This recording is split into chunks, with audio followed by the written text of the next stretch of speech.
what's up? It's Gabe from Team Samurai X1, and we're here with Alex. And what'd you do today? So I actually topped 8 for with Salamangreat at Richmond Regionals. What'd you finish? What place did you finish? 5th place. 5th. All right, let's see the deck. Okay, so let's start with 2 Foxy. To be honest, you can actually go up to 3. The basic of it is it's almost like Area 0. It lets you normal summon it. It lets you excavate the top 3, look for any Salamangreat card, and add it to your hand. The other effect is that it actually can return itself back from the graveyard by discarding one. I think it's actually really good. You can argue that a 3rd copy is necessary, but because I was actually, my biggest worried matchup was actually against Thunder Dragons, and I didn't want to open too many cards that search cards so that I can actually do something and then just not, and just end up passing because I can't activate anything. Following to that is Salamangreat Spinny at 3. Almost one of the heart and souls of the deck. It discards itself to trigger the effect of Gazelle. And then it returns itself back in the graveyard so you can do Exceed plays or continue making your Link plays and whatnot. Follow to that is 3 copies of Gazelle. This is literally it's the equivalent of Multi-Faker. It's literally the reason why the deck is good. The deck has components of other stuff, but it's really this is what starts a lot of their plays. Pretty standard to also run is 3 copies of Lady Debug. On normal summon and special summon, you're gonna search for any level 3 or lower cybers, so it pretty much searches all your other stuff. Believe it or not, I actually sided out 1 to 2 copies in some of my games because, again, I did not want to open up too many search cards in some cases because I wanted to, especially, when you're going against decks that have a lot of negates and stuff, or when you normal summon her, you can search for Spinning, but you have to have Gazelle in your hand, or vice versa, have Spinning and then Gazelle. But because then you kind of don't really have a continued play from there, so it actually ends up being pretty bad. You just don't want to play into all the interrupts. All the negates and stuff. Yes, sir. As for, these are pretty much like the 3-ofs for the Salamangreats. Would you change anything? Out of these, from your experience today. So far I like this ratio. I don't like the 3rd Foxy. There was too many times where I was testing 3, and having 2 was perfect for me because the moment that I drew 2 Foxy and I didn't have a way to get rid of it, it's bad because it's a hard once per turn per each effect. So it ends up being literally dead. Now I've been considering maybe running 2 copies of Ladybug. It sounds crazy enough, but Flame Buffalo or whatever, it's a level 3 Cyber's Fire. When it's sent to the graveyard, you can discard a Cyber's monster and draw 2 cards. That to me seems pretty solid. It's a solid normal summon. I can easily send it. It's a level 3. It kind of makes sense. When it's sent to the grave, you pitch a Cyber's card to draw 2 cards, correct? Correct. Yes. Okay, that sounds good. You could probably ash it too. It sounds good, huh? Good, yeah. Yo, DM Carter Wicks. DM Carter Wicks if you want. 50 copies, right? Now, for the 1-ofs for the Salamangreat core, I ran Fowl, Jaguar, and Falco. These 2 are actual mandatory ofs. You don't want to have multiples because it ends up being pretty bad. They both have ways to returning themselves back from the graveyard. Jaguar is part of the main combo that you're actually trying to get into. The reason from here on, Foul is not mandatory at all. I preferred it mainly because its main effect is similar to that Butterfly Warrior that combo with Neospace. Yeah, Butterfly. Yeah. So where you can chain block, where you can normal summon or make your Spinny play or Gazelle play, or your Link 1 Bailings, and then you can just special summon this upon chaining to it because it doesn't miss timing or anything, so you can chain block, and turns out to be actually pretty relevant in some cases. Also, it's level 4, so when I know I'm going against a matchup that relies on the graveyard, and I open this or I can search for it, I will probably make Foul along with Jaguar or Falco, whichever of the 2, and make a rank 8 for Dweller, or any rank 4 monster. In this case, I ran Dweller. And that's pretty much the main Salamangreat monster for the engine? Yes, that's pretty much all the Salamangreats that I run in, or Lady Debug. So you wouldn't change anything except maybe Debug and test Flame Buffalo, correct? Correct, yes. Okay. There's a chance that there's been talk about Raccoon, just because it makes a game. What's the name of the card? It's Salamangreat Raccoon. It's a level 1, but the effect, it's basically kind of like a weird battle hand trap. You discard it when your monsters are battling, and you gain life equal to the attack of the opponent's monster, and then it recurs itself back at the end of each turn, I believe it is. It turns out to be just relevant when it comes into time. I'm still not sure if I'm going to do it. There's a bunch of other ones that are good. Bison is decent. but Salamangreat Bison can be very situational. You have to be almost in a losing position for you to be able to use it, which is the reason why I didn't actually even play Fair it. enough. Moving on to hand traps, we've got 2 effect Veilers, 2 draw unlocks, and 3 Ash. How'd you like Valor? So Valor actually turned out to be pretty relevant in a lot of the cases, both in the mirror match against a lot of combo decks and stuff. It's not once per turn, so if I draw multiples, it's not too bad. To be honest, I may go to 3, but I really didn't also want to brick and open up with too many hand traps and not have enough of my core engine pieces, because then I pretty much have. What's the point of using a hand trap if you don't have a follow-up play thereafter? It's just you're just gonna lose. I initially considered 2 Ash Blossom just to keep it up a simple 2/2 lineup, but it's a level 3, it's fire, it's a tuner, it goes hand in hand with the level 3's What more theme. could you want? And what's up? Yeah, like what more could you want? No, yeah.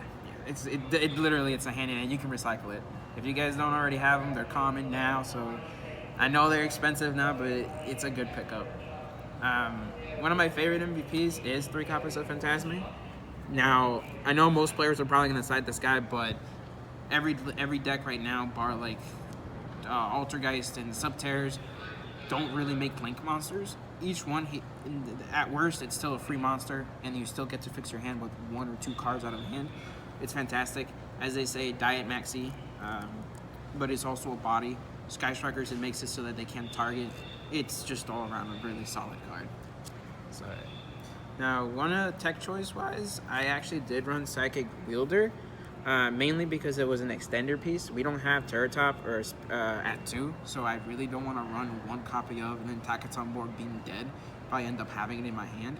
At least with him, I can end up, even if I somehow don't have the Foxy or Spinny or Gazelle, as long as I have at least Ash Blossom, I can at least normal summon Ash Blossom and special summon Wielder and summon out the Exceed monster. So at least there's plays there. And also Tuner because I did run Brionac, which came up like once. So would you keep 2? Or I still want to keep 2. I still want to keep testing it, to be honest. It's all around a really good card. The other effect, if I synchro into Brionac, you can actually end up destroying a monster on the field, which is less attack than, who has equal or less attack than the monster that you used. So Brionac ends up destroying a monster on top of that, and while also pitching your Salamangreat card so that you can bounce stuff. Especially if you're going against Thunder Dragons and you have no way of destroying their stuff, just bounce them back to the hand, and you should be good to go to continue doing your searches and whatnot. But that's pretty much all the monsters that I run in here. If I were to, no, honestly, I keep it kind of pretty standard. Maybe just fool around, maybe take out Foul, try one of the other ones. It just depends on what the format is and what your extra deck is really going to be. As for spells, it's basically kind of like a combo deck, so Call by the Gate feels like it's mandatory. The deck is very weak to hand traps. You really don't want to catch yourself with your pants down, basically, with it, so you need your insurance policy. 2 copies of Twin Twisters, I felt like it was fairly necessary. My friends actually encouraged me to play it. I actually was running 2 copies of Threatening Roar instead, but they were like, nah, you need to run more back row, because we're going to see more back row decks. Ironically enough, I went against 0 Subterrors and 0 Altergeist, and I think 2 Sky Strikers. The rest were mostly mirrors, and the card actually came up like once or twice, so I think it's still pretty solid. Alright. 3 Salamangreat Circle, it's search card. Right? It's fantastic. I'm not sure why they made it into a quick play. It's fantastic for what it is. It has a second effect where it kind of acts like Eagle Booster on your Link Summon monster. There's conditions to it too, but basically you're mostly going to use it for the first effect. What's fantastic about it is that if you normal summon your Debugger, or you normal summon, or you do another search like a Bailing searching for your field spell and somebody draws you, you can just go ahead and quick play, activate this, and get your additional search. The deck doesn't really search all that much, so it doesn't even get hindered by Troll as much as it should. Only in very specific instances. And you can also just activate this in the draw phase. Yeah, you can also activate it in the draw phase and be solid. And one of the guys that you can run is Mir, which seems tempting. Mir is a level 2 guy. You can when he's added to the hand, he acts like Lilybell. He can summon himself. There's another effect where if he's in the graveyard, I believe you discard another Salamangreat card to summon him from the graveyard. So he's pretty useful. I would really consider him if he was level 3, but I might try it out. Who knows? One of for spells is Will of the Salamangreat, Foolish Burial Goods, the Fusion of Fire, and Sanctuary. Sanctuary is a mandatory. You need to run this card. It's letting you actually make link plays while also maintaining card advantage, because as you guys know, most when you make too many link plays, you're using a lot of resources. So this one is like a must-have. There was a time where I'd considered running 2 copies in case they banish it, but you shouldn't be needing to ever go to that point. You should be fine. Foolish Burial Goods, to when you don't draw into your stuff, you can at least send your spinny to the graveyard and move on from there, so it's fantastic. This card is dumb. It lets you fusion summon the Fusion Fire. Basically, it not only does it say Fusion Fire, it actually counts as a Salamangreat card because it says it on the text at the bottom. But it's letting you use fusion materials from the entire field, so I can use my opponent's link monsters. Especially if I'm going into the mirror match, I can just use their opponent's monsters just to fusion summon for one of my win conditions. So it's like fantastic. You wouldn't really want to run more than one because you can only activate one, and you can easily essentially search it by sending it to the graveyard with your regular combos and whatnot. Will of the Salamangreat, I've seen some players that topped with Salamangreat also run like 2 to 3 copies of this because they want to see it. It's basically like a fake or like a pseudo soul charge. At best, it's basically soul charge. At worst, it just lets you summon one from hand or graveyard without targeting for the first effect. So it comes up. You can only use one effect, one of each effect once per turn. So that's the reason why I didn't want to run more than one. But I will say that if you're pushing for game, this is a must-have. If you really want to, running 2 copies of this isn't going to be a bad idea either. That's pretty much all the spells there. And the last thing we have is traps. Now, obviously, it's weird to be hearing a Salamangreat player because I'm sure everyone's been hearing that you run a bunch of trap cards between Rivalry, Goes and Match, Solemn Strike, Solemn Warning. I honestly I initially tried it out, didn't really want to open up too many traps and then just set and lose to cards like Denko Seka. Again, my biggest worry was Thunder Dragon, period, because I didn't want to lose to it. And as I said earlier, I initially was running Threatening Roar just to avoid, because the deck can basically kill in 1 turn. If you give it like literally 2 turns to survive, you're good to go. Going first, Threatening Roar, prevent them attacking, next turn you got game. But I was told, don't be a scrub, actually play Yu-Gi-Oh properly, so I took them out in favor of Twin Twisters. Now, Impermanence is fantastic. You guys kind of know why. If I had 3, I would run 3. I just don't want to spend money on it. It's a budget deck. It's as budget as I can make it, kind of. And then Rage and Roar. This one's fantastic. It can destroy up to 2 or 3 monsters on field, and if you control a Salamangreat monster that you actually use as a link material. Otherwise, it just becomes a really weird Raigeki break. It's still pretty decent. I didn't want to open them because you can send them to the graveyard. If you open them with them and you have your combo starter cards, fantastic. You get 2 sets. But again, I did not want to lose to Twin Twisters. Didn't want to lose to people baiting me out, Kaidring my monsters, and then they basically shut these off. So hand traps are a must for me. Traps supplemental, basically. But that's pretty much the main deck. It's 42 cards. I'm really bad at making cards 40-card decks just because I like one-ofs or crazy tech cards and stuff like that just to try them out. I feel like it's probably Lucky Charm. It's just me talking bullshit. So, but that's the main deck right there. As for the extra deck, it's 2 copies of Baelings. Now, the biggest thing with him is that you can run 3, and I often thought about running 3 just because you kind of want to have the condition of sending your Salamangreat to the graveyard so you can trigger Gazelle from your hand to summon it out to the field. But I wanted more space for more actual relevant extra link cards that I can actually summon throughout the game. Yeah, let's see them. What's up? Let's see the cards. Oh, yeah. Sunlight Wolf at 3, must have. It literally is kind of like what sets up most of your plays and stuff. It ends up adding a monster if you summon a monster to it. Back to your hand. Any fire, so you can even add Ash Blossom. Surprisingly, it only happened once for me. Other than that, it lets you recycle your spells, and you can keep recycling all your stuff again. So it makes it for a pretty good advantage-based deck. 2 copies of Heat Leo. You really only need 2. He lets you actually go for the OTK play if you do it properly. The main way is you can do it is when you use him as a material, you can target 1 monster on the field and 1 monster in your graveyard. Any monster, the monster that you target gain as attack becomes equal to that monster's attack. So you can either pump your guys to whatever higher attack monster you have, or you can make your opponent's monsters less than what their attack is. If you have hand traps, you make them 0, and then you can push for massive amounts of damage. Phoenix, it was a fire. Link 2, it was easy to summon. I'm considering maybe taking it out because the deck already has enough spell and trap card removal based off of the monsters.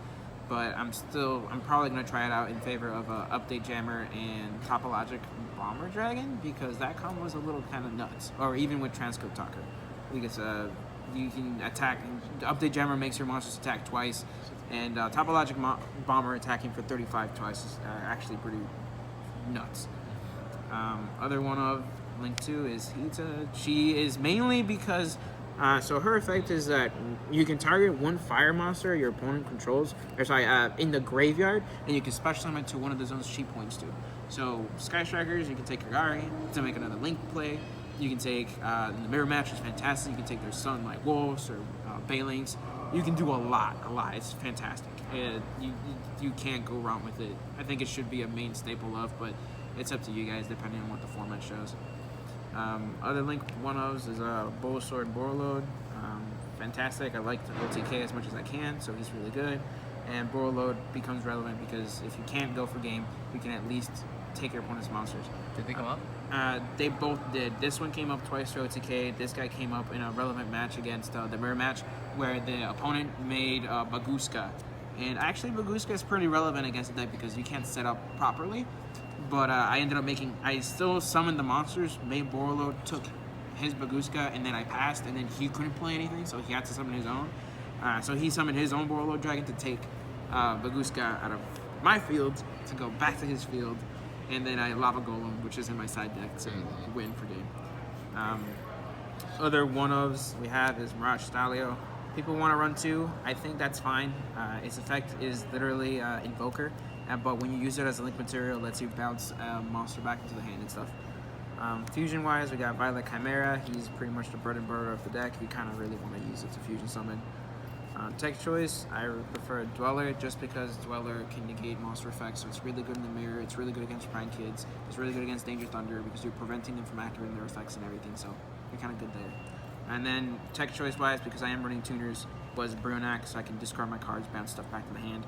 I may actually take him out in favor of the Update Jammer OTK with Transcode Talker, but because I feel like that's more relevant and whatnot. So Dweller worked out for you, and you would keep it over Baguska?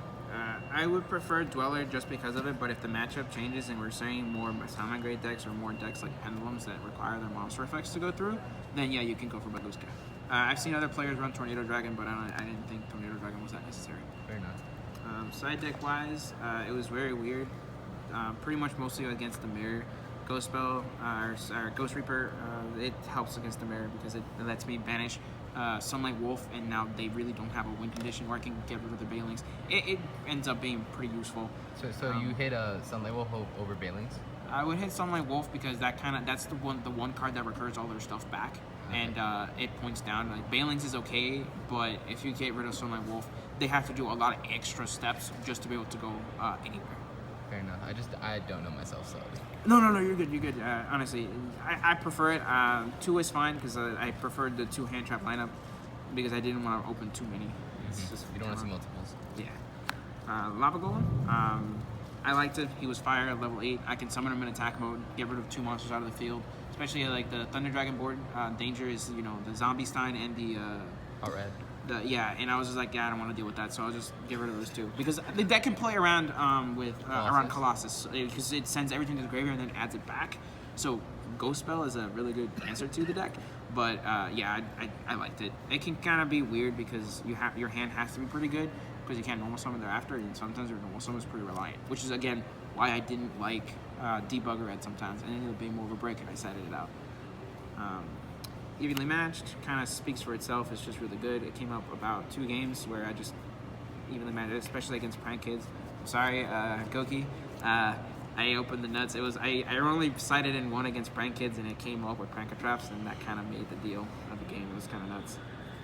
Super Poly is fantastic. You should run this either main or side, up to you, because Super Poly lets you fusion summon out of your opponent's monsters, or if you're going against a Link heavy deck, you can take your opponent's monsters.